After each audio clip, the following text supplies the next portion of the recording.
Très bien. Alors, je vais ce soir donc parler finalement peu d'architecture et beaucoup de structure et de matériaux. Bon, néanmoins, les deux sont mêlés.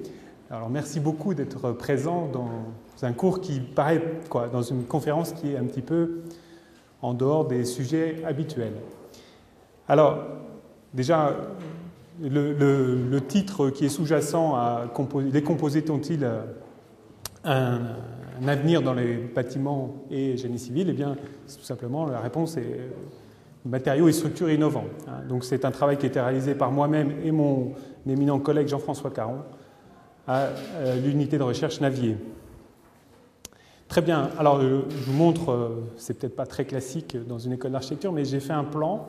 Et un plan de ce que je vais vous dire. Donc, premièrement, je vous parlerai des matériaux composites et un petit peu leurs propriétés et puis leur mode de fabrication. Ensuite, on fera un parallèle historique. Par exemple, l'acier. L'acier, c'est quelque chose qui est arrivé à la fin du XVIIIe siècle. Et puis, on va voir un petit peu comment il a évolué et comment va évoluer le composite dans son utilisation dans le génie civil. Et puis, on montrera après des exemples de franchissement et de couverture. Et puis, on se posera les questions sur le futur. Alors, la première partie, les matériaux composites. Ça veut dire quoi, un matériau composite? Eh bien, c'est l'association de plusieurs matériaux. Et dans le cas présent, ce sont des renforts, qui sont en général des fibres. C'est une matrice qui est en général, qui est continue. Un certain nombre de charges et d'additifs que je vais vous définir, et l'ensemble vous donne un matériau composite. Alors on va voir dans le détail, mais en passant quand même pas trop de temps dessus, et ces trois éléments qui constituent le matériau composite. Alors le renfort, c'est de la fibre. Alors, il existe un grand nombre de fibres différentes, qui peuvent être naturelles ou de synthèse. Alors, ce qui nous intéresse, ce n'est pas forcément là d'où proviennent les fibres, mais comment elles sont organisées. Vous le voyez ici, en haut à gauche, vous avez ce qu'on appelle du mat, où les fibres ne sont pas orientées dans une direction précise. Alors, évidemment, si vous tirez dessus, vous avez une raideur qui est relativement faible. C'est typiquement ce qu'on utilise lorsqu'on n'a pas besoin de propriétés mécaniques très avancées. En dessous, vous avez un tissu. Alors ça, c'est une grosse part du marché de tout objet en composite qui a un usage structurel. Donc c'est un tissu sur lequel on va mettre une matrice par la suite. Alors dans les tissages, on a beaucoup progressé. On est capable de faire un tissu plan, mais aussi, on va dire, des sortes de chaussettes. Et ça, on sait le faire industriellement. Donc, on sait faire des formes extrêmement complexes. Ce sont des problèmes de géométrie à résoudre, mais qui sont en phase d'être résolus. Alors, ce que l'on a aussi, c'est tout simplement de la fibre. De la fibre en rouleau. Alors ici, c'est de la fibre de verre, et ici, c'est de la fibre de carbone. Alors, je ne vais pas passer à travers toutes les différentes fibres qui existent. Il faut savoir que dans le génie civil, on fait quand même, et dans le bâtiment, on a besoin de beaucoup de matériaux, donc on cherche un prix de revient du matériau au kilo qui doit être relativement faible. Donc, il y a un tas de fibres qui n'émergeront pas dans le bâtiment, tout simplement parce que le coût au kilo est trop élevé. Alors, la matrice, c'est une phase continue qui assure la cohésion de l'ensemble et le transfert et la répartition des contraintes à l'intérieur du matériau composite. Voilà, aussi, l'intérêt, c'est de protéger des agressions extérieures les renforts, et donc la fibre. Donc, cette matrice, elle peut être faite de divers matériaux. Bizarrement, on n'a pas l'habitude, mais cette matrice peut être métallique. On peut très bien imaginer un composite fait de fibres de métal avec une matrice métallique, ou carbone-métal, ou une céramique, ou des résines. Alors, dans les résines, qui sont issues de la pétrochimie. On peut aussi trouver des résines naturelles, mais bon, pour l'instant, elles représentent une partie très faible du marché, mais peut-être à moyen terme, elles représenteront beaucoup plus. Et dans les résines, on voit il y a deux catégories. Vous avez les thermodurcissables et les thermoplastiques. Les thermodurcissables, qu'elles soient bicomposants ou monocomposants, sont des résines qui vont polymériser. Et une fois qu'elles auront polymérisé, elles ne pourront pas retourner à leur état initial, qui est un état visqueux. Donc c'est irréversible. C'est une grosse partie du marché, et typiquement les polyesters et les résines époxy. La résine époxy est de bien meilleure qualité que la polyester. Elle est quand même assez polluante. Mais bon, je reparlerai de ça dans quelques minutes. Les thermoplastiques ont l'avantage d'être recyclables. C'est tout simplement les cols à chaud, les pistolets à chaud que vous avez pour les fils électriques, pour fixer des fils électriques. Bien là, c'est réversible. Si vous remontez à une température de l'ordre de la centaine de degrés, bien vous replastifiez votre résine. Alors, le problème, c'est que structurellement, elle est de moins bonne qualité. Et donc, pour des applications en structure, eh bien, c'est un réel handicap. Donc, pour nous, en structure, à des prix raisonnables, on va utiliser des résines thermodurcissables de type polyester ou éventuellement époxy, si l'on est riche. Alors, le troisième composant des composites que l'on étudie aujourd'hui, c'est la charge, qui vous permet de maîtriser la rhéologie, c'est-à-dire la viscosité dans des conditions données, et puis éventuellement la tenue au feu.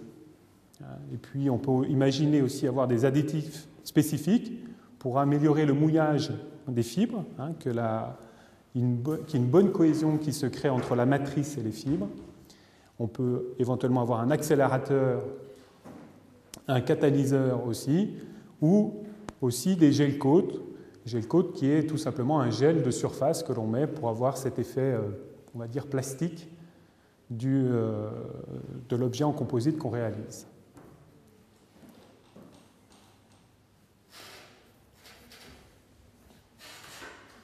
Alors, on peut dire qu'un matériau composite peut être défini comme un assemblage intime à l'échelle microscopique qui donne à l'échelle macroscopique un ensemble original de propriétés que les constituants pris séparément ne permettent pas d'atteindre. D'accord ?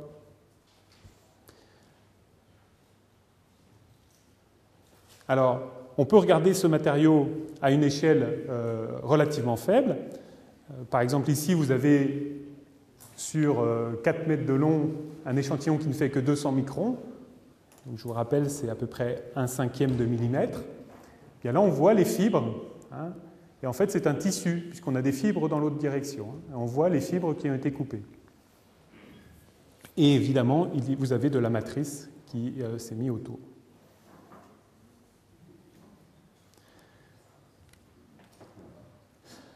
Alors, quels sont les avantages des matériaux composites ? C'est une préfabrication haut de gamme en usine, une finition de surface sur mesure, la possibilité d'intégrer des fonctions, par exemple mettre une fibre qui est une fibre optique, par exemple. Vous mettez une fibre optique et vous pouvez contrôler en permanence ou informer en permanence du taux de déformation de votre poutre ou de votre ouvrage. Et donc, vous savez s'il y a besoin d'intervenir ou non sur cet ouvrage. Aujourd'hui, il y a beaucoup... Entretenir un bâtiment, ça coûte de l'argent, voire même pour certains bâtiments, je ne sais pas comment ils vont être entretenus tellement ils sont complexes. Les derniers bâtiments qui sont apparus ces dernières années, je pense principalement à ce qui a pu se faire en Chine pour les Jeux Olympiques, je ne sais pas comment ils pourront entretenir cela, tant la complexité structurelle est avancée.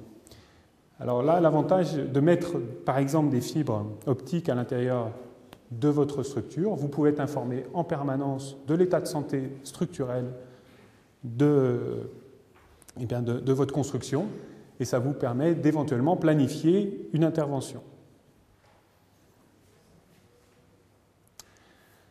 Alors, les matériaux composites, alors je suis encore sur les atouts, mais on va parler un petit peu des faiblesses.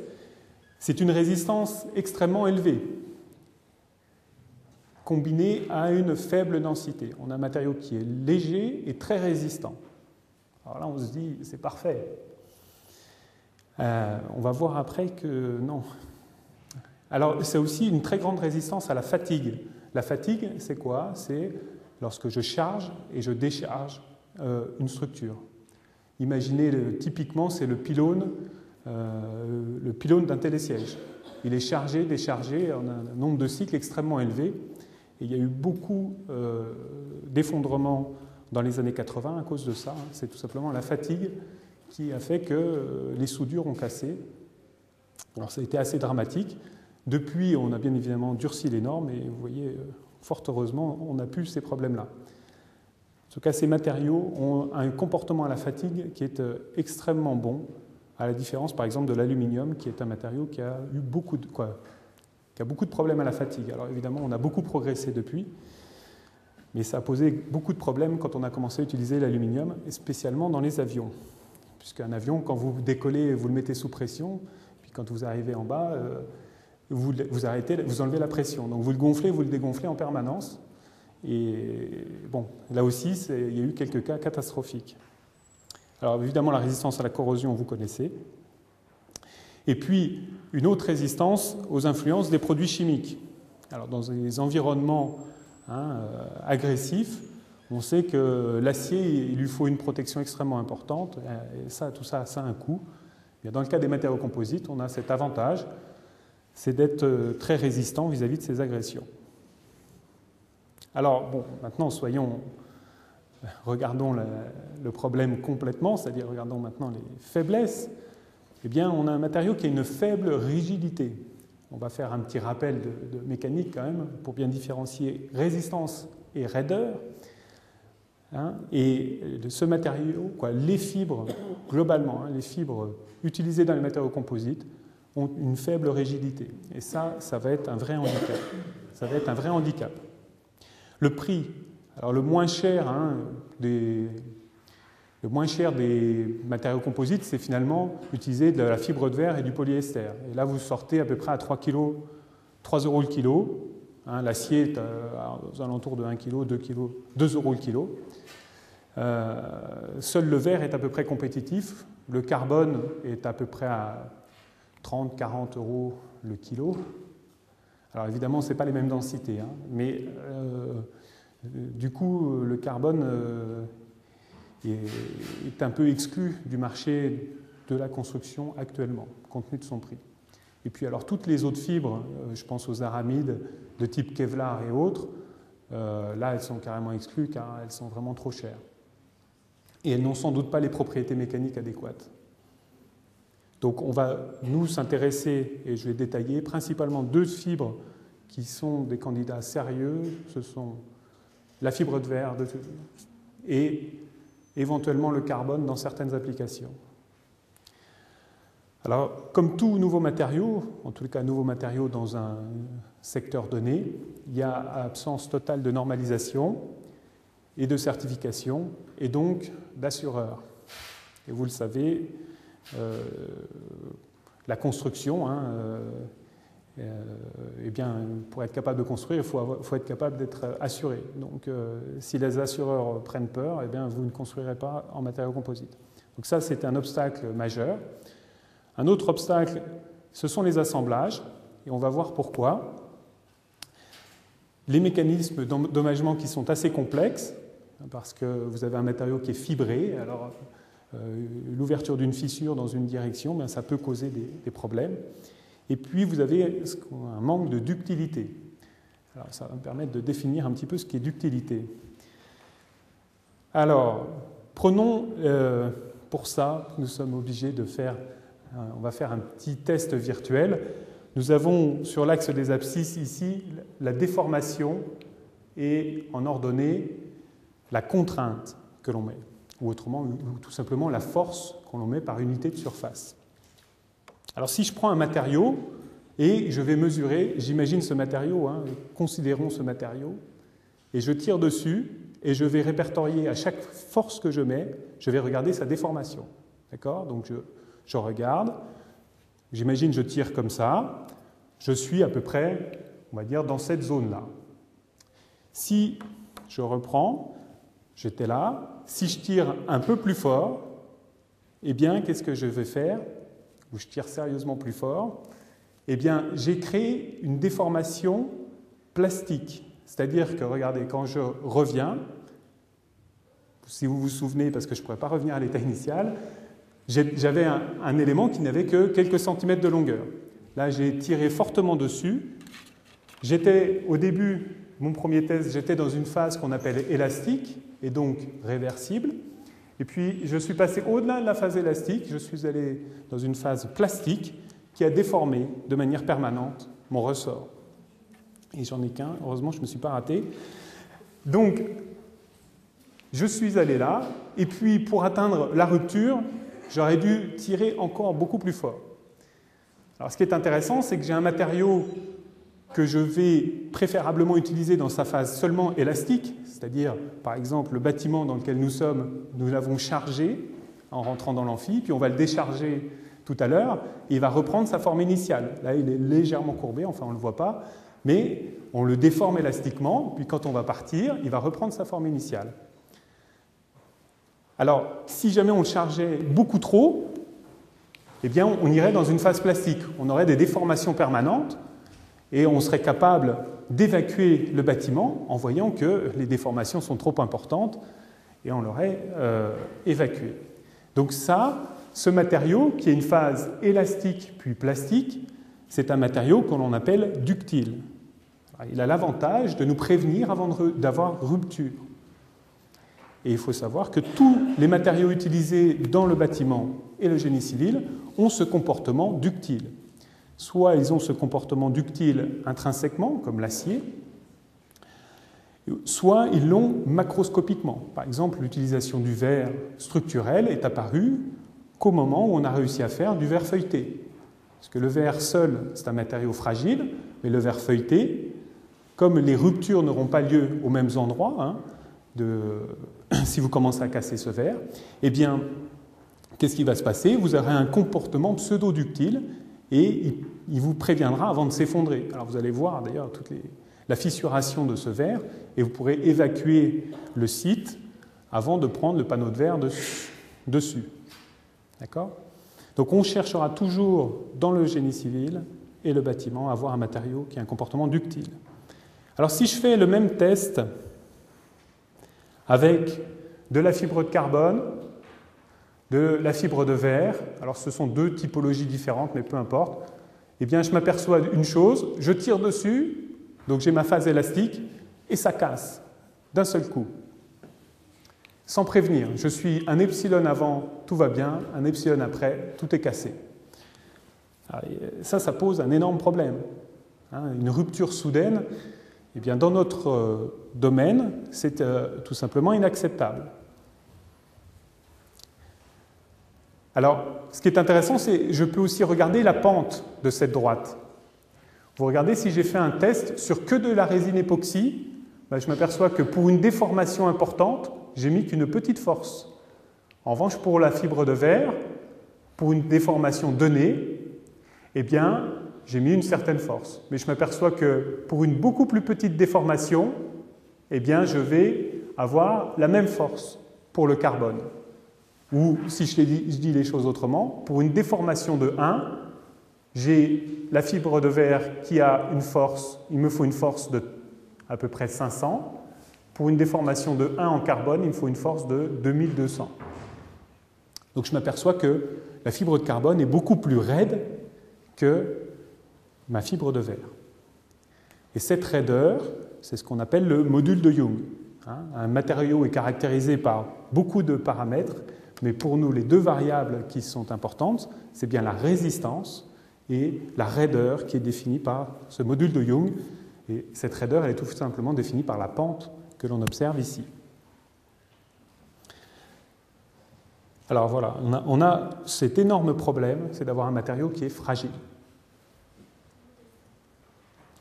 À titre d'information, Comparons la résistance, peu importe l'unité, pour ceux qui sont habitués à ces unités, c'est évidemment des mégapascales, donc 10 puissance 6 pascal.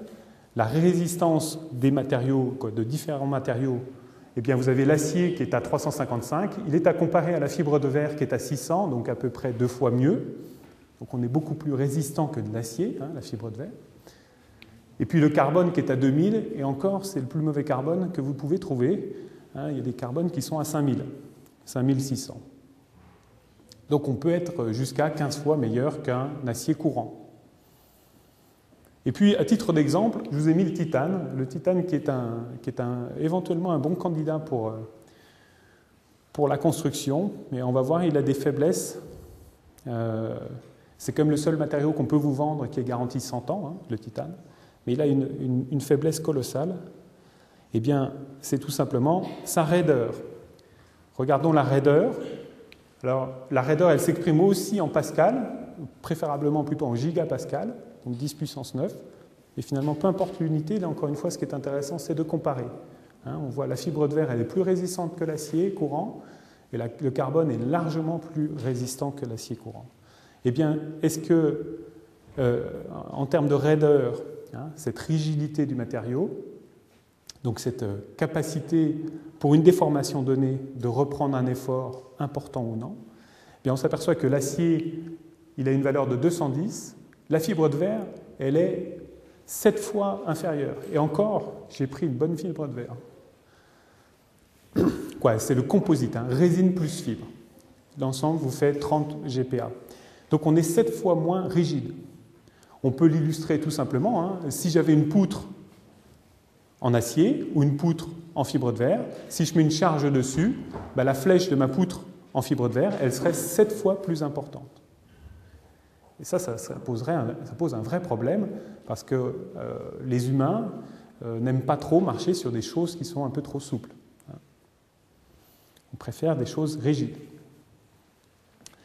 Alors on voit que la fibre de carbone, qui était une fibre extraordinaire en termes de résistance, eh bien, finalement, elle est moins raide que l'acier. Ça, c'est la fibre de carbone classique. Si vous êtes riche et que vous êtes prêt à payer à 400 € le kilo de carbone, vous pouvez vous payer des fibres nettement meilleures que l'acier. Mais à 400 € le kilo, c'est une aberration pour notre corps de métier, on va dire. Là, le carbone classique, il serait éventuellement envisageable, mais pas ce qu'on appelle le haut module. Et puis, on voit le titane.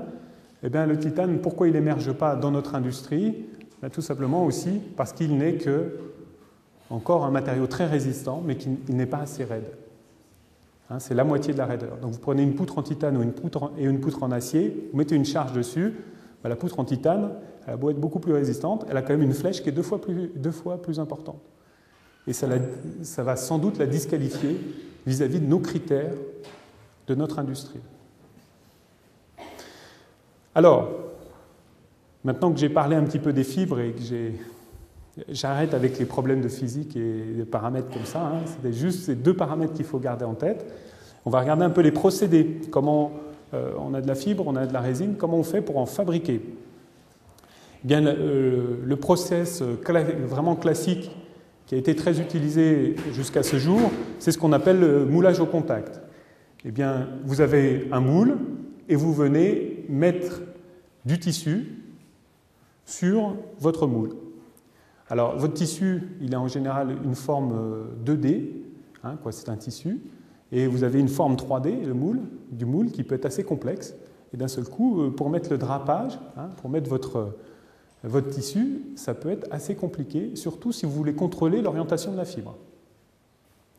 Alors, le gros problème, là, c'est qu'on retourne à quelque chose de très manuel, et qui vous empêche d'avoir beaucoup de fibres. En fait, vous mettez beaucoup de résine et peu de fibres. On s'aperçoit qu'on a un taux de fibre de 30%. Et donc 70%, c'est de la résine. Et la résine, on a vu, c'est pas là où vous trouverez de la résistance. La résine, c'est quelque chose d'assez souple et qui est là pour créer l'unité de votre pièce, et pas la résistance. Donc ça pose un vrai problème. De toute façon, le coût est exorbitant pour notre industrie qui a besoin de sortir des choses en grande quantité et pas chères. Alors, un autre procédé, il y en a beaucoup, hein, mais on va en voir que quelques-uns. Un autre procédé, c'est l'enroulement filamentaire. C'est-à-dire qu'avec un fil, je vais tourner autour d'une pièce. Alors, il faut que cette pièce, je puisse faire le tour de cette pièce. Et donc, évidemment, je vais privilégier plutôt des formes de type tube ou tout ce qui est bonbonne. On en a un certain nombre. Là, pour notre industrie, c'est un intérêt limité. Éventuellement, faire des poteaux ou des poutres vraiment particulières. Il n'y a quasiment aucune réalisation faite pour l'industrie du bâtiment ou génie civil faite à ce jour. On s'aperçoit que ce qui est intéressant ici, c'est que vous avez quand même 85% de taux de fibre. Donc on réussit à avoir un process qui est nettement meilleur. La troisième grande famille, c'est la résine transfer molding. Vous appréciez l'accent anglais. Et ça consiste à quoi? À avoir un moule, un contre-moule. Vous mettez votre fibre et vous injectez sous pression assez importante, 10-15 bars, vous injectez votre résine. Et cette résine va rentrer à l'intérieur de votre moule. En général, on met une pompe à vide de l'autre côté pour que ça aspire aussi un petit peu. Et ça fonctionne assez bien. Simplement, il faut être capable de mettre sous pression de la résine à 15 bars. Il faut être capable de se payer le moule et le contre-moule. Du coup, si vous avez une pièce à faire, et vous le savez, le problème de l'architecture, c'est qu'on ne fait que des prototypes. On est une des rares, ou sans doute la seule industrie qui ne fabrique que des prototypes. Parce que quand on a fait la 380, ce n'était pas pour en faire un, d'accord, hein. Et donc, c'est vrai que c'est 10 ans de travail, des millions d'heures d'ingénierie, mais le but, c'était d'en produire beaucoup. Nous, le problème de notre industrie, c'est qu'on ne fait que des prototypes. Et d'ailleurs, et c'est peut-être pour ça que l'architecte a finalement si peu d'outils pour concevoir. Parce que l'architecte, ce n'est pas le seul à concevoir. Il y a des gens qui font des avions, qui font des satellites espions, qui font des bombes. Donc, et quand vous prenez pour la 380, Dassault Systèmes vous propose 180 logiciels pour vous aider à concevoir. Et moi, quand je vois l'architecte, il a combien de logiciels pour l'aider à concevoir? Pas tant que ça.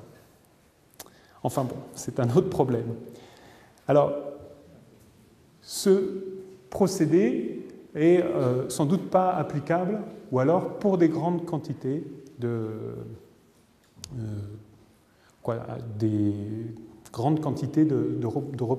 reproduction.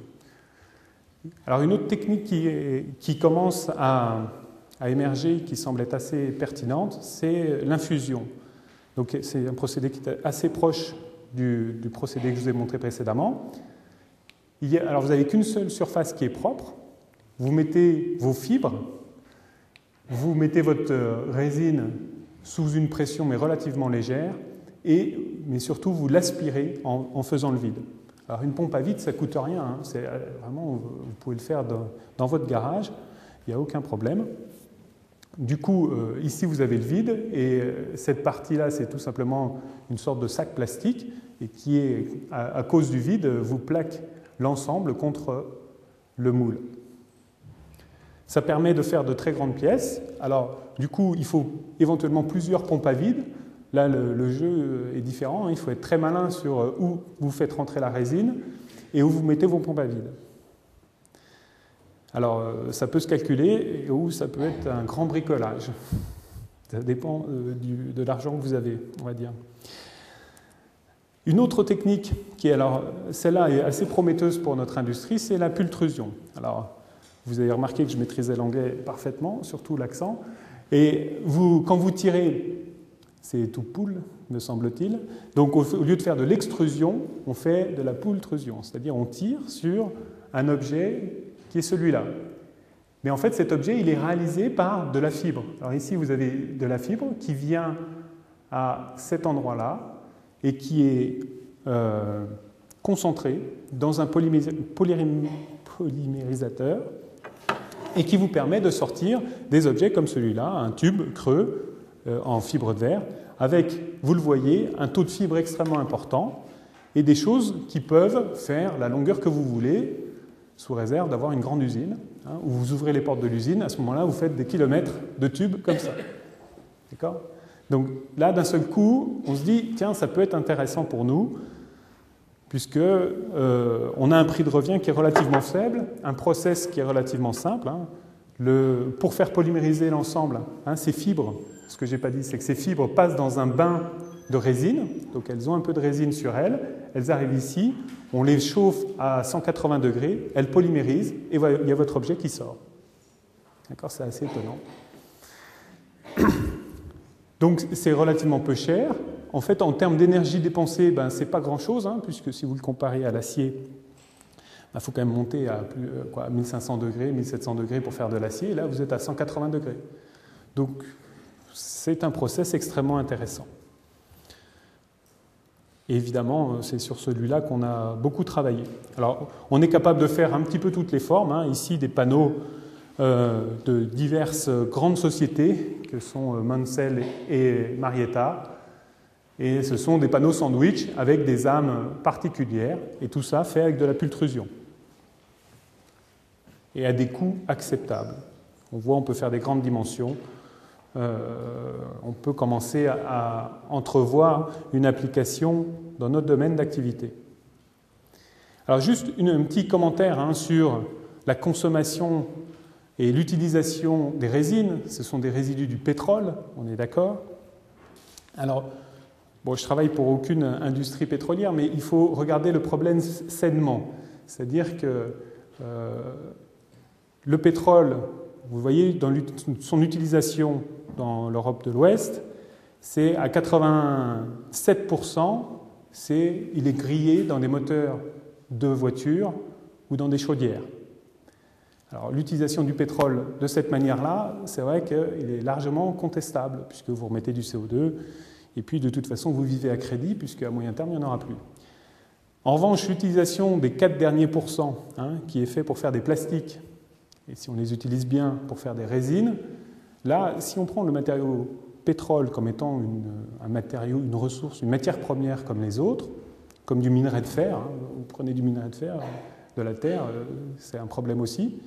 Ben, si vous le prenez dans cette optique-là, le matériau pétrole peut être considéré comme étant aussi noble que le minerai de fer.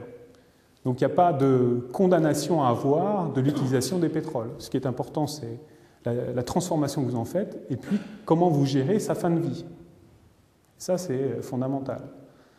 Mais ne soyons pas simplistes dans le fait de condamner le pétrole globalement. Il est évident qu'en plus, bon, là, il faut être intelligent dans son utilisation. Hein, il y a quand même des plastiques qui servent d'isolant, des polyuréthanes. C'est pareil, je n'ai pas trop envie de faire la pub de ces isolants-là, mais on ne fait pas mieux pour isoler dans des milieux humides. Donc ils ne sont même pas remplaçables.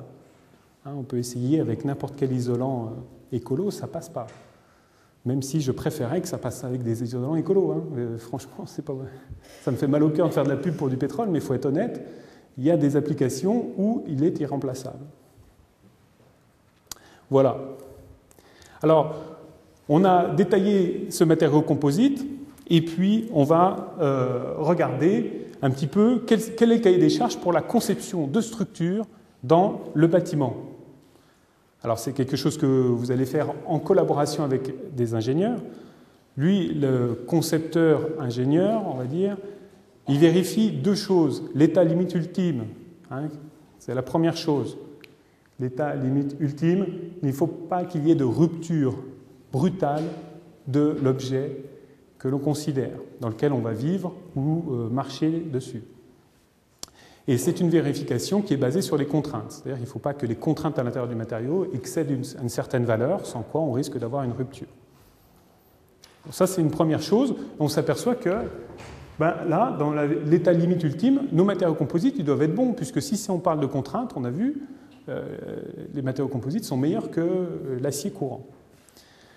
Et puis, la deuxième vérification que l'on fait, c'est la vérification à l'état limite de service. L'état limite de service, en fait, c'est le chargement que va subir votre ouvrage tous les jours. Et ça, là, on va regarder les déformations. On ne veut pas que votre objet, ou par exemple l'amphi dans lequel nous sommes, se déforme trop. C'est un peu normal. hein, déjà pour un aspect visuel, et puis aussi pour l'utilisation des objets de seconde œuvre.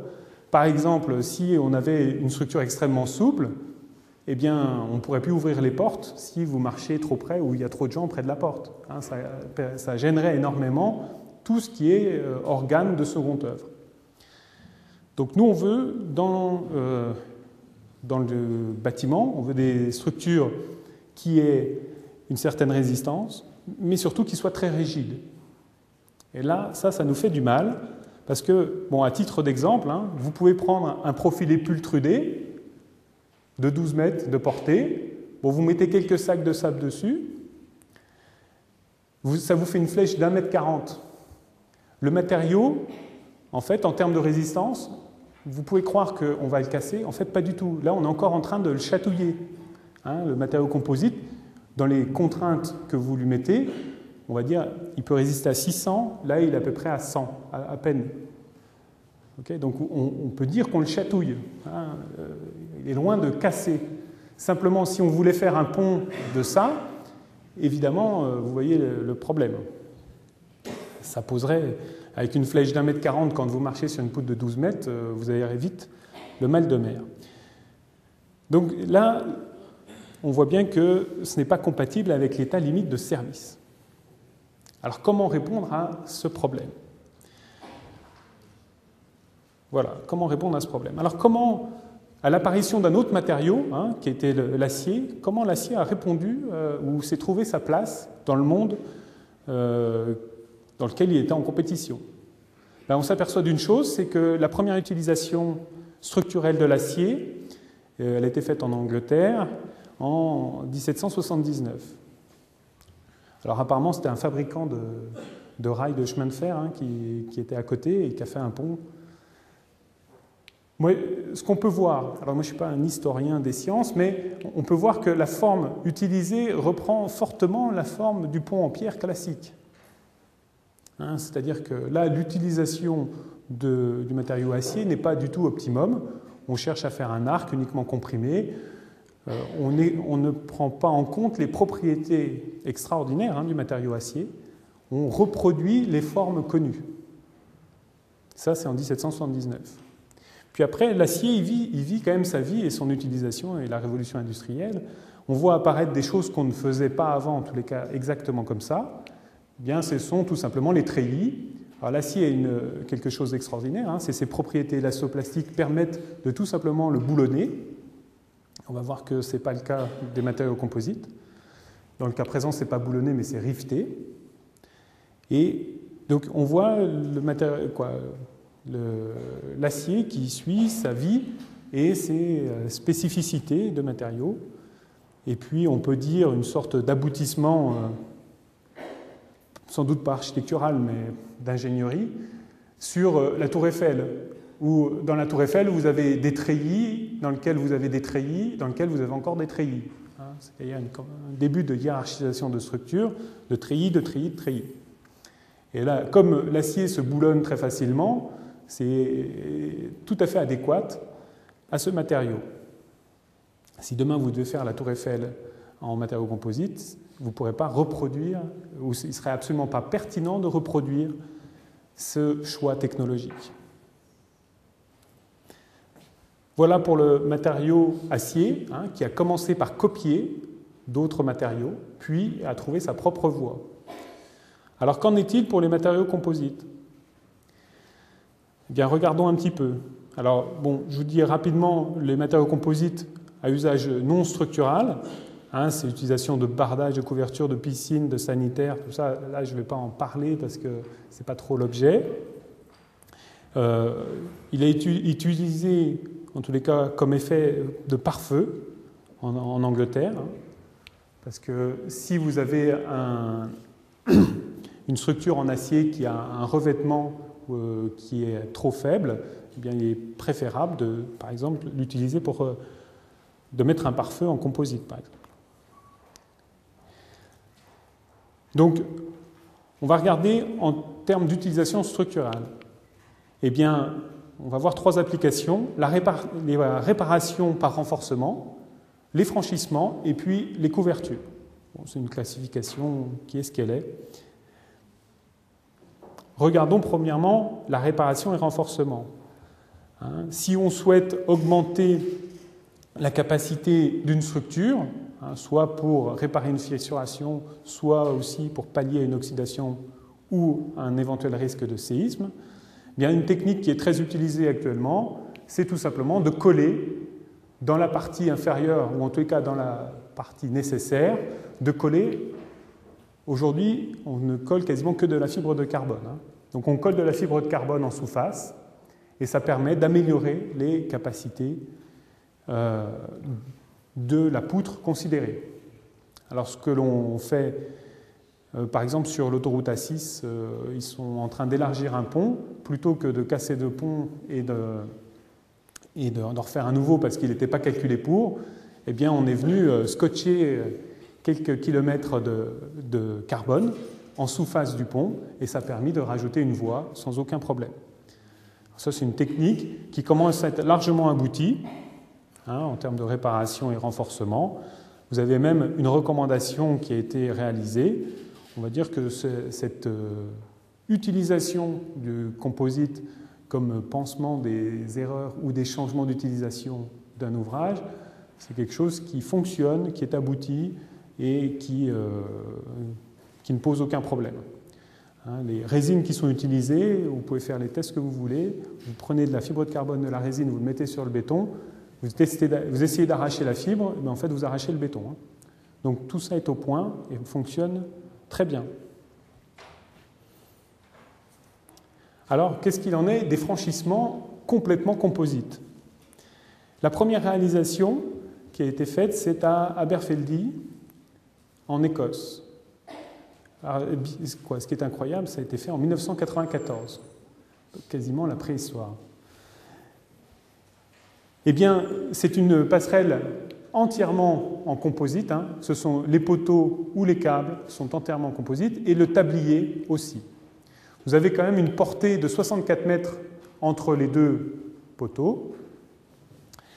Et alors, est-ce que c'est de la triche ou pas? Je ne sais pas, mais ça se situe dans un parcours de golf au nord de l'Écosse.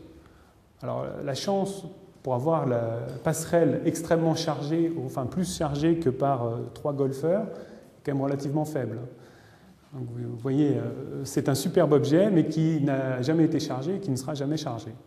Enfin, néanmoins, c'était quand même une innovation assez importante. On voit quand même que le choix est de reproduire une typologie connue, hein, avec un boulonnage en partie supérieure et puis des haubans là qui étaient en aramide. Bon, très bien. En tout cas, c'est une réelle innovation pour l'époque. Et puis alors, depuis 1994, on a continué. Nos amis de l'École polytechnique fédérale de Lausanne ont aussi commencé à travailler dessus. En 1997, ils ont sorti un petit pont temporaire qui peut, avec l'avantage qu'il peut être transporté par hélicoptère. Alors la technique, le choix, c'est de boulonner. Alors boulonner quelque chose de fibreux, c'est quand même pas très bon. Pareil pour le bois. Hein. Le bois, quand vous commencez à boulonner du bois, il vous faut mettre beaucoup de boulons et souvent des inserts en acier. Mais là, on a exactement le même problème. Boulonner des matériaux composites, c'est un vrai cauchemar parce qu'on a un matériau qui est fragile. Donc le boulon, si vous appuyez localement sur le trou que vous avez créé, dans l'acier, vous avez une plastification locale. Eh bien, dans un matériau fragile, vous avez une ouverture de fissure directement. Exactement comme on le voit dans le bois. Donc la solution boulonnée, c'est quand même pas la bonne solution. Mais là encore, c'était sans doute une solution nécessaire pour comprendre un petit peu le fonctionnement du matériau composite, au même titre que les débuts de l'acier. Là aussi, un autre projet qui était en Danemark. Alors, vous voyez bien quand même que ces projets ont besoin d'architectes. Ne laissez pas tout ça aux ingénieurs. Hein, le résultat n'est pas extraordinaire.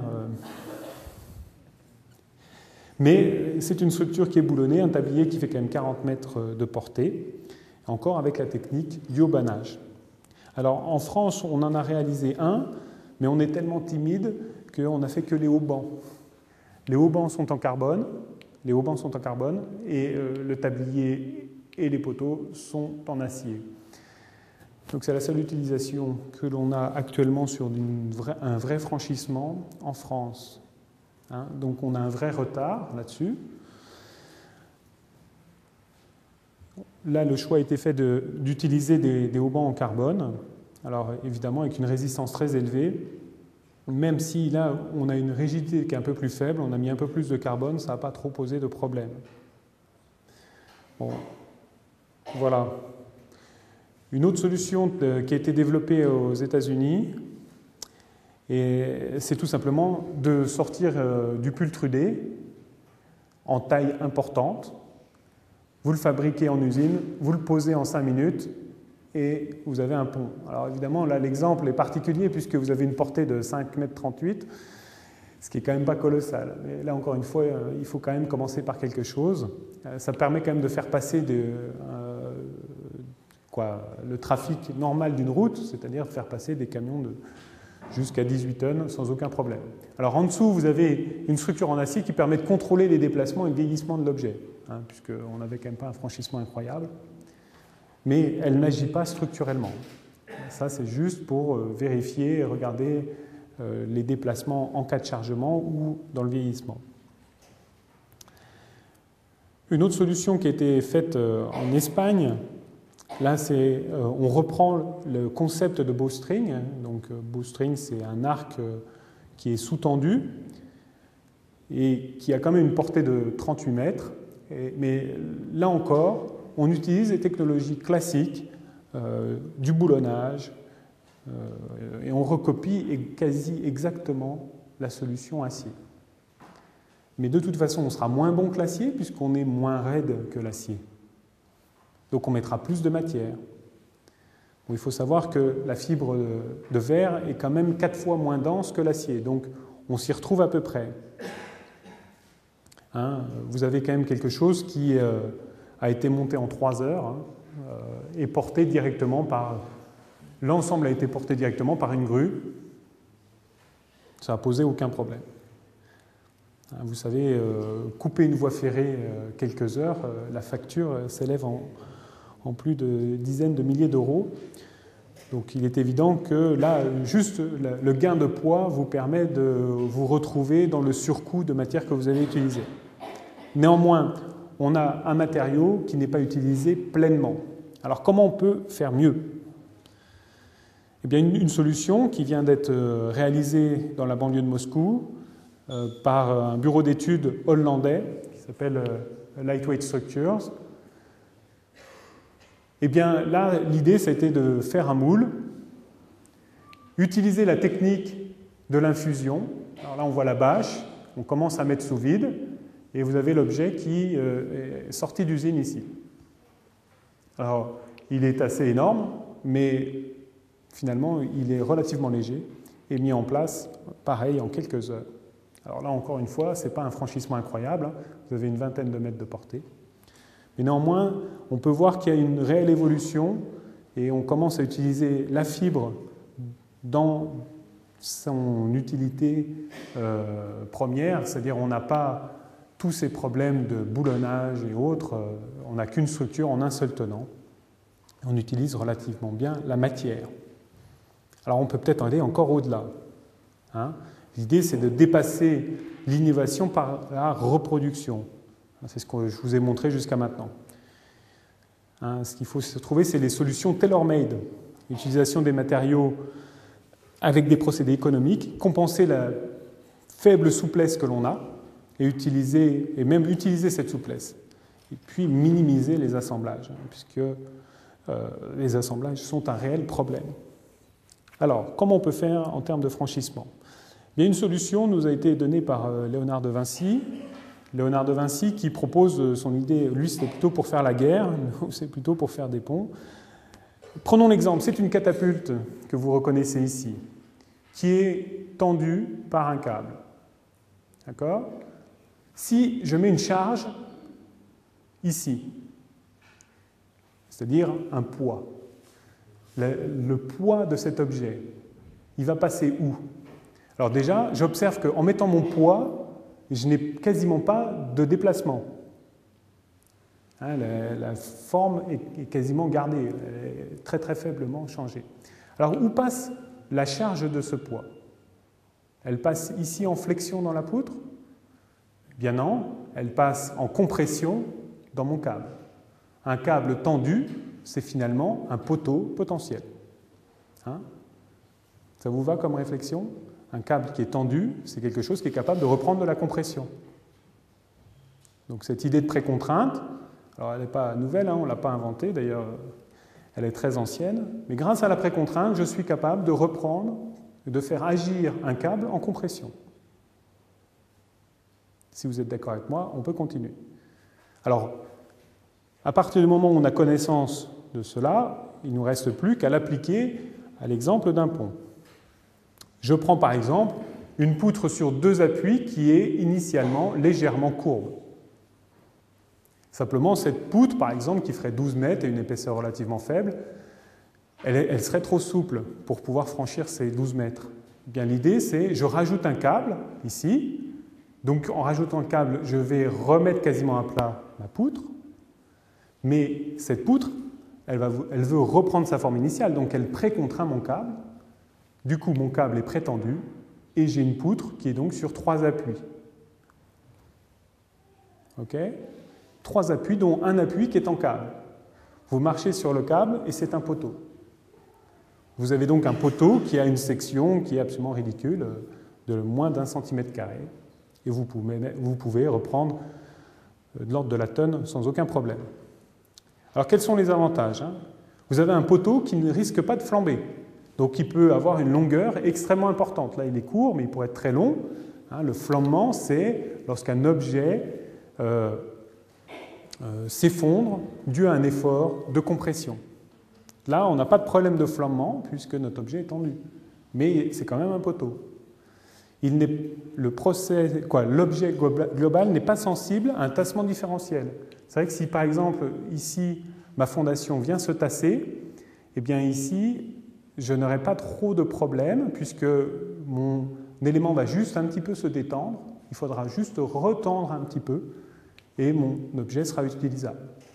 Si en revanche j'avais fait une poutre sur 3 appuis exactement alignés, s'il y en a un qui n'est plus aligné, je vais avoir un réel problème puisque l'appui ne touchera plus et je vais me retrouver dans une configuration de poutre sur 2 appuis. D'un seul coup, les choses vont être beaucoup plus dures. Ici, je n'ai même pas besoin de fondation. Je peux très bien avoir un poids mort, je sais pas, un tas de pierres qui viennent tirer sur ce câble. On va dire un sac dans lequel, une sorte de big bag dans lequel je mets du sable et qui vient mettre en tension. Donc je n'ai pas besoin de fondation. Et puis ce poteau qui est si fin, qui est un câble, il est architecturalement quasi invisible. Bon, à partir du moment où on a dit tout ça, eh bien, il faut se mettre au travail. Donc on l'a fabriqué. Alors on remercie grandement l'Institut Carnot qui subventionne les concepts innovants de recherche. Et bien voilà, donc il a fallu fabriquer un moule,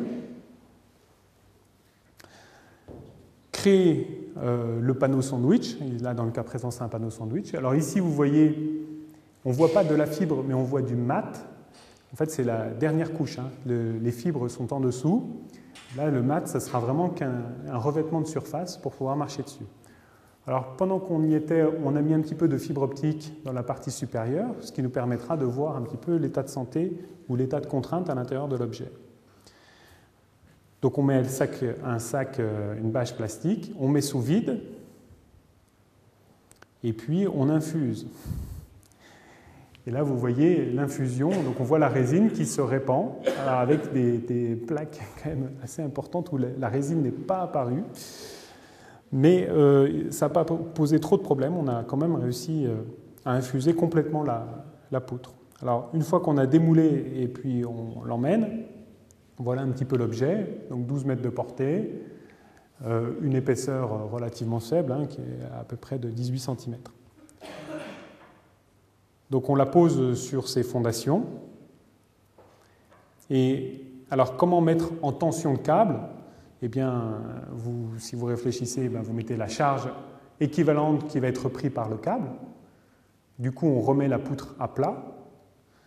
Alors, c'est très intéressant pour le matériau composite. On a dit on a un matériau qui est très résistant, donc on peut lui faire des déformations incroyables, et qui est très peu rigide. Donc on va rajouter des appuis de telle sorte à ce que la flèche entre appuis soit relativement faible. Donc ce concept est tout à fait pertinent pour le matériau composite. En revanche, vous imaginez bien en acier, eh bien ça ne marcherait pas très bien. En bois, encore moins. Et en béton, on n'en parle même pas. Donc je mets une charge, c'est à peu près 1 tonne, hein, dans le cas présent, et je remets à plat ma poutre. Il ne reste plus qu'à placer le poteau, et je me suis aperçu qu'en fait, on ne le voyait pas. Il est là. Alors, du coup, je le surligne. L'appui est ici. Hein, ce sont tout simplement 2 câbles. Dans le cas présent, ce sont plutôt des tiges filetées que l'on a réglées. Alors, évidemment, ça fait une croix parce que lorsque vous marchez, en tout cas pour ma part, on marche, mais on donne toujours une petite force latérale, hein, à moins de marcher aligné, enfin je ne sais pas comment, mais un humain normal, il met une petite force latérale. Et donc forcément, il faut la reprendre, d'où l'inclinaison du câble. Hein, sinon, vous auriez le mal de mer latéralement, voire peut-être l'objet se retournerait et vous propulserait dans le champ à côté. Bon, évidemment, vous êtes sur une catapulte, hein, donc vous espérez que personne ne coupera le câble, mais s'il est bien calculé, ça ne pose aucun problème. Donc voilà une solution tout à fait adaptée aux matériaux composites, qui fonctionne et qui est sans doute assez pertinente. Une autre solution, c'est de revisiter la passerelle bowstring. Hein, une bowstring, c'est tout simplement un arc avec un tirant en dessous et puis qui vous permet, la forme de l'arc est à peu près funiculaire du chargement et par des tirants, vous reprenez les efforts du tablier. Bien là, on revisite l'idée du bowstring. Au lieu de faire une forme courbe avec des matériaux qui vont être des matériaux pultrudés qu'on va recoller entre eux pour avoir la forme, bien vous prenez un matériau pultrudé qui est droit et vous le faites flamber. Et quand vous le faites flamber, il obtient une forme qui a été démontrée par Euler en 1744 qui s'appelle l'élastica. Et voilà la forme de cet objet, hein, post-flambé, finalement qui est très proche de l'objet que nous avions précédemment. Alors, cet objet qui était droit, que vous faites flamber, il n'a qu'une envie, c'est de revenir droit. Donc vous faites quoi? Vous rajoutez un câble, ici, et puis ce câble, vous lui mettez une légère courbure, de telle sorte à ce qu'il mette en prétention des haubans. Donc on reforme quasiment, on a la forme d'un bowstring, mais on a un fonctionnement structurel qui est un petit peu différent, puisqu'on a une mise en prétension par l'objet lui-même. Hein. C'est-à-dire que la mise en prétention du câble est faite par l'arc qui veut revenir droit, et la prétention des câbles, elle est faite, des haubans, elle est faite par la courbure du câble. Donc on a un objet complètement prétendu, prétention égale objet qui est capable de reprendre de la compression, donc c'est tout à fait intéressant. Et bon, et après, il suffit de régler quelques problèmes technologiques pour réussir à mettre un tablier. Alors, on a réalisé une maquette de 4 mètres et on a aussi fait quand même beaucoup de calculs. Et on s'aperçoit, si je synthétise un petit peu le problème, on s'aperçoit qu'en fonction des chargements que vous avez des câbles qui peuvent se détendre complètement et cela pose des énormes problèmes. Et donc, on s'est posé la question, tiens, si les câbles se détendent complètement, est-ce qu'on ne peut pas retrouver des géométries où les câbles ne se détendent pas? Donc on s'est posé pas mal de questions sur le contrôle actif, avec des méthodes particulières de contrôle. C'est-à-dire si vous avez une charge ici, avec des méthodes actives, est-ce qu'on ne peut pas remonter le point pour redistribuer les charges à l'intérieur des haubans? Alors tout ça a amené à des calculs assez complexes que je ne détaillerai pas ici, et bon, qui amènent des possibilités vers le contrôle actif des structures. Voilà pour tout ce qui est franchissement. Regardons maintenant un petit peu les couvertures. Alors, en termes de couverture, il y a un architecte régional qui s'appelle M. Pistilli et qui a réalisé des choses assez intéressantes, hein, qui d'un point de vue formel sont intéressants. Enfin, je ne sais pas, je ne suis pas habilité à vraiment dire si c'est bien ou pas, mais bon, voilà. Ça a un rendu qui n'est pas ordinaire. Alors sa technique, c'est quoi? C'est tout simplement le moulage au contact, hein, c'est-à-dire je mets ma fibre et je tartine de la résine. J'ai un taux de fibre qui est très faible et structurellement, en fait, c'est quasiment un décor de carton-pâte, hein, que j'ai. Donc on ne fait pas vraiment de la structure, on fait un rendu architectural. Pourquoi pas? C'est très bien. D'ailleurs, le rendu est au rendez-vous, hein, il y a quand même une plastique qui est intéressante. Mais d'un point de vue structurel, il n'y a rien de nouveau. Une autre solution qui a été développée encore une fois par nos amis de l'École polytechnique fédérale de Lausanne, c'est, vous le voyez ici, un tablier en composite. D'accord ? Tablier, une toiture en composite qui fait un porte-à-faux non négligeable. Alors, c'est intéressant, mais quand on commence à regarder un petit peu les coefficients de sécurité qu'il faut mettre et ainsi de suite, je ne suis pas sûr. Là, c'est en fibre de verre. Je pense qu'en acier, on aurait pu être beaucoup plus fin. Donc, voilà, c'est pas forcément... Là, vous entrez directement en compétition avec l'acier. Hein, c'est tout simplement un porte-à-faux que vous faites. On sait que l'acier est beaucoup plus raide que la fibre de verre. Donc, au jeu de l'utilisation des matériaux, vos chances de gagner sont relativement faibles. Et je suis certain qu'on aurait pu pondre une toiture en acier de la même épaisseur, voire d'une épaisseur plus faible. Néanmoins, encore une fois, c'est intéressant, peut-être par reproduction, c'est très intéressant de le faire.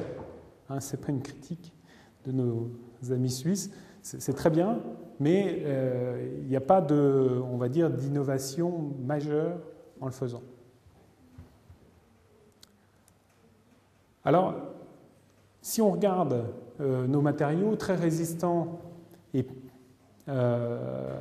qui ont un problème et qui ne sont pas assez rigides, on se dit, ben tiens, il y a sans doute un bon candidat, ce sont les grid shells. Les grid shells, ce sont des coques discrètes, hein, et les coques sont des formes qui ont une rigidité intrinsèque extrêmement importante. Donc, si j'allie la rigidité structurelle extrêmement importante avec un matériau un peu souple, l'ensemble doit peut-être marcher. Alors, le premier grid shell qui a été construit, c'est sans doute par des tribus africaines il y a quelques milliers d'années, mais on va dire sur le continent européen, c'est en 1975 par le célèbre concepteur Fray Otto. Ça a été fait à Mannheim, construit pour officiellement 2 ans, et il est encore debout aujourd'hui. Alors, le principe, c'est quoi? On va chercher des formes en compression pure. On reprend les idées célèbres de Gaudi, hein, c'est-à-dire je suspends un filet, et puis une fois que j'ai une forme, ben, je la retourne. Donc, Fray Otto a fait exactement la même chose en travaillant sur une maquette, et donc sans calcul sur informatique. Hein. Oui, c'est possible. Et par photogrammétrie, en mesurant correctement la maquette, eh bien, on est capable de la retourner et elle ne fonctionne quasiment qu'en compression. Voilà, et c'est réellement ça qu'ils ont fait. Hein. Ça, c'est la maquette et ça, c'est la réalisation. Ça paraît incroyable. Il n'y a pas d'informatique entre les deux. Hein. On a bien mesuré précisément la maquette qui a été faite précisément et on l'a construite. Alors la technique, c'est quoi? C'est je prends une grille et je vais pousser par-dessus. Alors dans le cas présent, je vous montre exactement l'inverse. C'est on va dire le deuxième grand grid shell qui a été construit en Europe, qui a été fait en Angleterre. Là, je mets une grille à une certaine hauteur dans des échafaudages et je descends mes échafaudages. Ce qui a été fait à Mannheim, c'est que je mets ma grille à plat et je pousse dessous pour obtenir la forme finale. Alors du coup, on s'aperçoit qu'on On a un matériau qu'il va falloir courber, puisqu'il est droit au départ, il faut le courber, ça risque de créer des contraintes importantes. Mais ce n'est pas grave, puisque finalement le matériau composite est très résistant, donc c'est très bien. Et puis, cette faible raideur, elle est compensée par cette rigidité structurelle. Alors regardons un petit peu, nous on s'est dit on va le faire en matériau composite.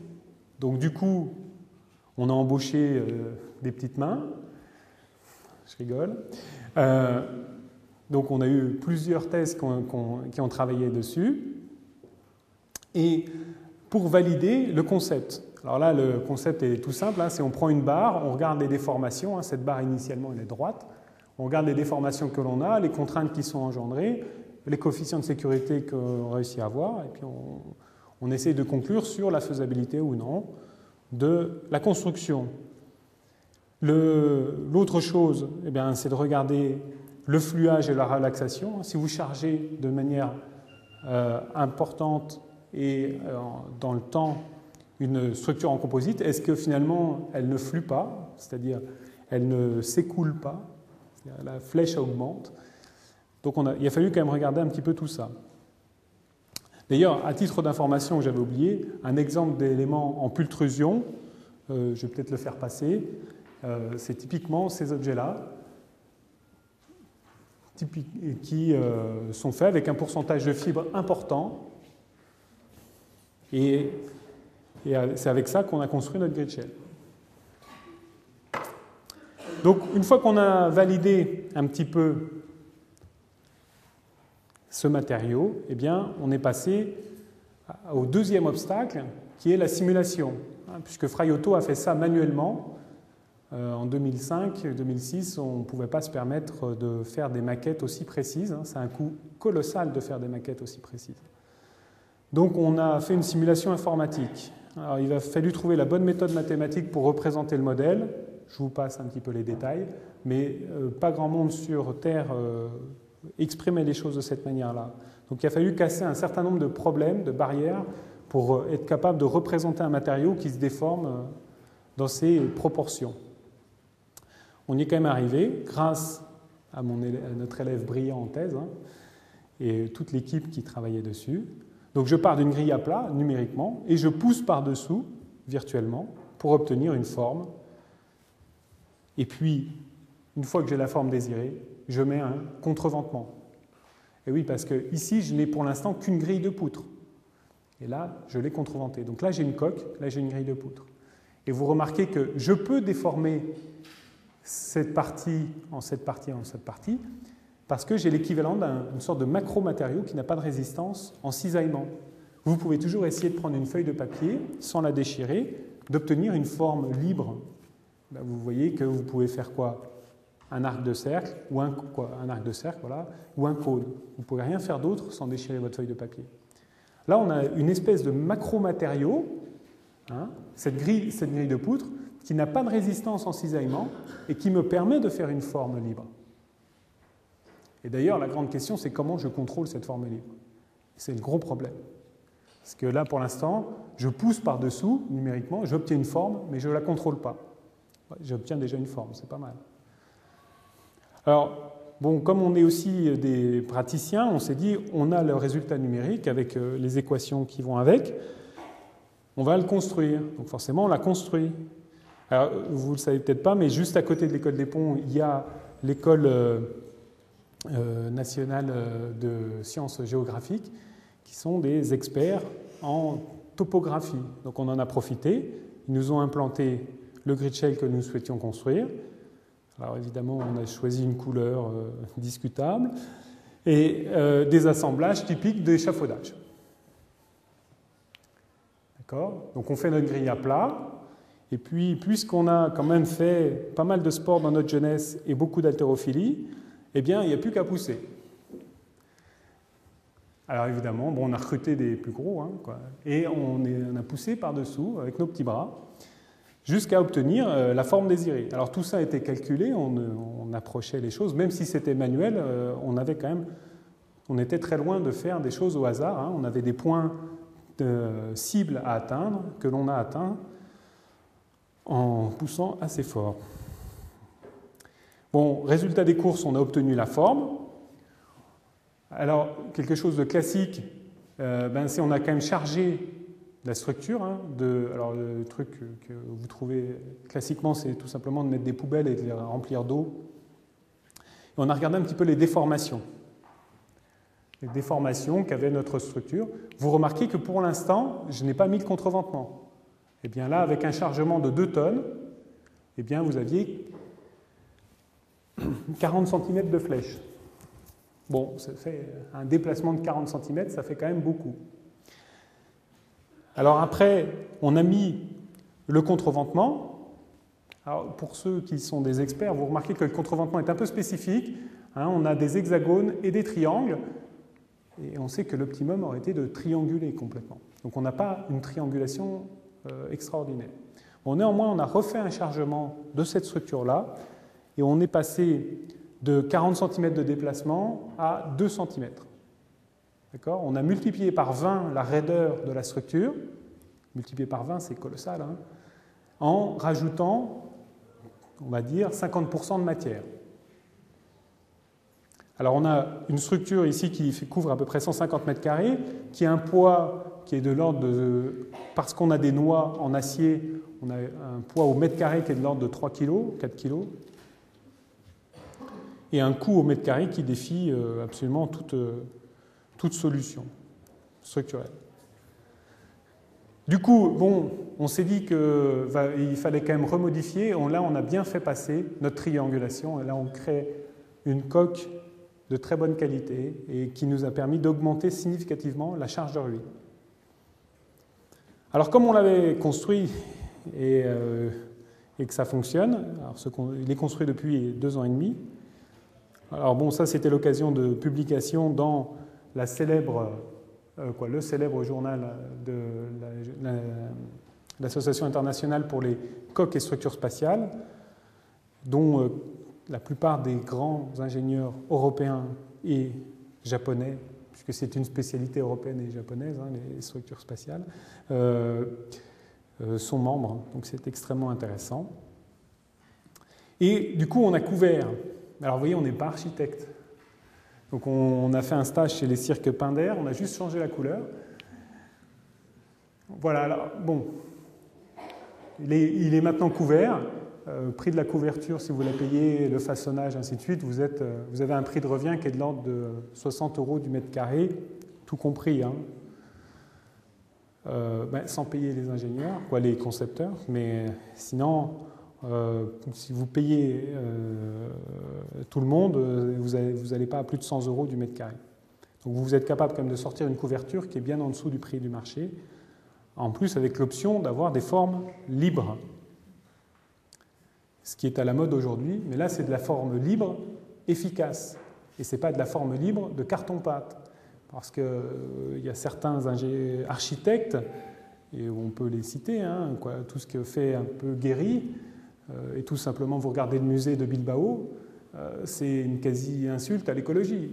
Le poids au mètre carré de la structure, c'est à peu près 4 tonnes. Je suis désolé, c'est complètement incohérent. C'est peut-être très bien dans l'espace créé, mais le coût environnemental d'une telle chose est tout simplement à remettre au XXe siècle. Mais pour le XXIe siècle, on n'a pas le droit de faire ça. D'un point de vue environnemental, pas sur l'architecture, je suis pas... Mais c'est pas raisonnable, c'est pas raisonnable. Donc oui, il y a des formes libres, mais des formes libres qui utilisent la matière d'une manière raisonnée. Et là, les grilles de shell, éventuellement les matériaux composites, le bois peut être aussi et toujours un bon candidat. Moi, je ne suis pas marié à vie avec les matériaux composites, mais le bois peut être un très bon candidat et avoir un résultat économique acceptable et écologique acceptable. Alors, du coup, on en a fait d'autres, mais je ne vais pas tous vous les détailler. Donc, on a couvert une soufflerie avec la même technique. Là, on a des ouvertures qui sont extrêmement importantes. Donc, on a eu beaucoup plus de mal à récupérer l'effet coque. C'est-à-dire que le précédent, vous tenez 3 fois les conditions climatiques de la région parisienne. Là, en hiver dernier, il y a eu un vent de 100 km/h qui s'est engouffré par ici et qui est sorti par là. Bon, la structure a un peu souffert, mais comme on n'a pas de critères de service, vu qu'on n'a qu'un critère sur la résistance, tout s'est bien passé. La structure a bougé Heureusement, nos chefs n'étaient pas là, mais ça bougeait énormément, mais elle a tenu sans aucun problème. Et voilà, donc ça, on peut en sortir sans problème et à des prix de revient extrêmement acceptables. Alors, aujourd'hui, on se pose la question de contrôler la forme, puisque finalement, ce dont on s'aperçoit, c'est qu'un architecte a une idée de la forme qu'il veut réaliser. Nous, avec les algorithmes qu'on a développés, on était capable de pousser à droite, à gauche, comme on pouvait pour essayer d'obtenir la forme de l'architecte, mais alors ça prenait un temps incroyable. Donc du coup, on renverse le problème, on dit, amenez votre forme architecturale. Alors vous voyez, nous, on n'est pas des architectes, on prend l'exemple d'une forme quelconque, et on va mapper une grille dessus. Alors, ce n'est pas si simple que ça. Hein. Je sais qu'il y a plein de logiciels de dessin qui vous fait croire que vous allez mapper dessus. En fait, vous ne mappez pas, vous mappez très loin de la réalité. Si vous voulez vraiment le faire réellement, c'est quelques heures de calcul pour obtenir ça. Hein. Et finalement, ce qui est intéressant, c'est qu'on reprend les techniques utilisées par les fabricants de matériaux composites pour faire des pièces compliquées, mais pas à la même échelle. C'est-à-dire qu'on peut considérer que ce qu'on a, c'est un tissu, mais à une autre échelle. On reprend à peu près les mêmes méthodes et les mêmes équations à une échelle près, mais qui est encore acceptable. Alors, du coup, avec l'atelier de Pascal Rollet, on a fait une semaine composite et M. Luc Boulet. Et donc, on a laissé assez libre les élèves. Et là, on a l'impact minimum au sol, hein, puisque vous avez un habitat. Bon, habitat à discuter, mais si, et suspendu, et en fait vous touchez le sol, vous pouvez avoir votre jardin en dessous de chez vous. Bon, on est bien d'accord que c'est une réalisation expérimentale et qui est assez intéressante. Donc les élèves ont fait un grid shell un petit peu hors norme, hein, c'est-à-dire que ce n'est pas parti d'une grille à plat, mais ils ont tricoté sur place la structure. Néanmoins, le résultat est assez intéressant. Alors, voilà un petit peu pour les réalisations qu'on a vues, qui ont été faites en franchissement et en couverture. La question, c'est la suite, c'est quoi? La suite, c'est sans doute, au-delà de mettre des fibres optiques à l'intérieur du matériau pour pouvoir vérifier sa santé structurale, c'est peut-être d'aller encore plus loin. Si on a des objets qui sont capables de se déformer énormément, pourquoi pas aller vers ce que fait Decathlon. Je lance ma structure, simplement, est-ce qu'on va réussir à être compatible dans le changement d'échelle? Alors ça, oui et non. Alors, on a travaillé avec eux, hein, puisqu'ils font des choses extraordinaires, mais ils ne les calculent pas. Enfin, il faudra peut-être enlever de la vidéo, mais ils ne les calculent pas. Enfin, ils ne savaient pas les calculer. Donc, du coup, on a travaillé ensemble, et avec nos méthodes, on leur a démontré que vous pouvez faire un 8, vous pouvez même faire un trèfle, enfin, vous pouvez faire ce que vous voulez, numériquement, et vous pouvez le déployer. Dans la vraie vie aussi. Enfin, on peut comparer les deux, on est capable de simuler des choses assez biscornues. Et donc, ça ouvre un pan d'utilisation extrêmement important et extrêmement intéressant. Donc, la voie dans le futur est sans doute orientée vers rajouter de la cinématique dans ces structures. Et d'ailleurs, la cinématique, certains ont déjà réfléchi, une utilisation intéressante des matériaux composites a été réalisée dans la fabrication d'un pont. Un pont qui, tout simplement, dû à sa masse, qui est relativement faible, permet d'avoir des organes de rotation faibles aussi, et donc un prix de revient final sur tout le génie civil qui est associé, extrêmement faible aussi. Voilà, donc on peut aussi l'imaginer sur des façades. Hein. On a toujours cette problématique des façades où on veut maximiser l'apport d'énergie en hiver et minimiser l'apport d'énergie en été. Il faudrait des façades qui soient capables de se modifier entre les saisons. On a peut-être des solutions dans l'utilisation de ces matériaux ou de ces méthodes. Et puis, dernier point, dans le futur, alors ceux qui me connaissent ne vont pas être surpris, mais bon, tant pis, c'est finalement le réemploi. Je prends des matériaux, je les transforme, je les jette. J'ai un cycle de vie qui est souvent navrant. Et au mieux, je les recycle. Si je recycle un matériau, Des fois, ça peut me coûter énormément d'énergie et ça peut être extrêmement compliqué. Un exemple classique, c'est le ski. Comment je vais le réutiliser et comment je vais séparer les 34 composants qu'il compose, ça va me coûter tellement cher qu'en fait, j'ai peut-être mieux fait de le brûler. Le drame, c'est ça, hein, gardez en tête que tout ce que vous triez, il y en a 40% qui est brûlé, hein, ou 45%. Hein. Ce qu'on appelle valorisation énergétique, c'est on le brûle. Okay, donc vous triez pour qu'on brûle. Hein. Gardez ça en tête. Donc l'idée, c'est de réemployer. On a un objet de haute technologie, le ski ou autre, qui a une durée de vie finalement assez limitée et qui est quand même une poutre de haute qualité. Alors que peut-on faire avec? Bon, en n'allant pas très loin, on peut assez facilement faire un dôme. Alors, en plus, l'avantage dû à la flexibilité du ski, eh bien, j'ai la courbure qui est... Hein, les angles qui sont à gérer ici, il suffit de précontraindre. Vous faites un trou, vous mettez un boulon, ça courbe légèrement les skis, mais vous en foutez complètement, hein, puisque le ski est apte à tenir cette courbure. Là aussi, vous remarquez, on a fait quand même une coque qui a une raideur extrêmement importante. Donc on utilise toujours des structures pertinentes avec un matériau qui est relativement souple. Alors une autre utilisation, je ne revendique pas, hein, c'est un peu une provocation à nous obliger à réfléchir à une deuxième vie des matériaux.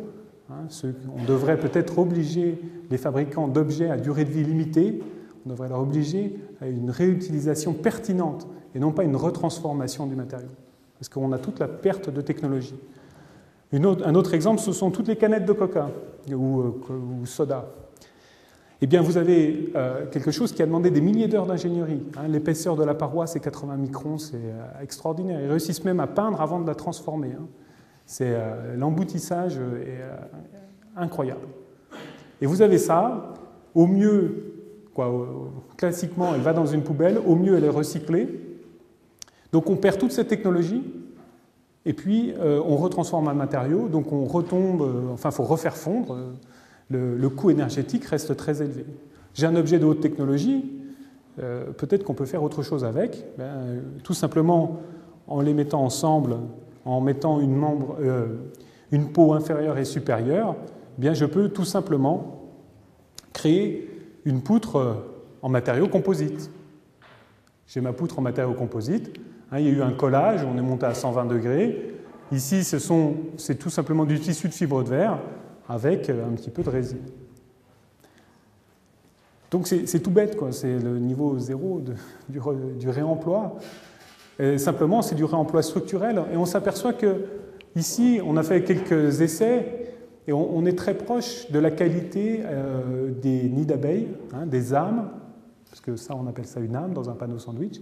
On est très proche des qualités des âmes de l'aéronautique, celles qu'on vous vend à 400 € le kilo. Donc, on a quand même des vraies questions à se poser sur la question du réemploi.